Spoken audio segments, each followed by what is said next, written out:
Merci beaucoup, je vous aime. Tellement d'amour en si peu de mots, c'est ce qui s'appelle avoir le sens de la formule. Et quand une dizaine d'enfants de l'école internationale de Shanghai prennent possession de la salle du conseil de la mairie, la ville de Saint-Quentin est le théâtre de jolies déclarations. Je vais dire à mes amis que Saint-Quentin est un très bel endroit où aller. La vue est jolie et les gens ici sont très gentils.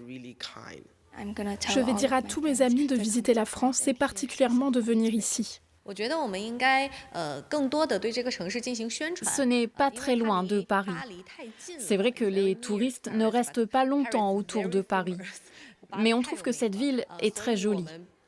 En rentrant, nous devons rencontrer des journalistes pour faire une présentation de Saint-Quentin. On espère que grâce à cela, plus de monde aura envie de venir ici.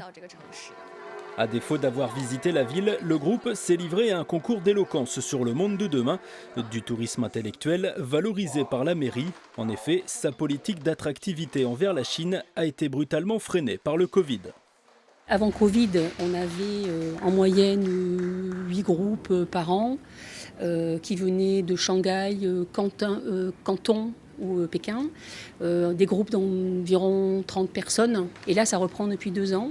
Alors on est en moyenne à 5 groupes par an. Voilà. Donc cette année, c'est que 2. S'il n'y a pas un minimum de 20 personnes, le groupe ne part pas de Chine.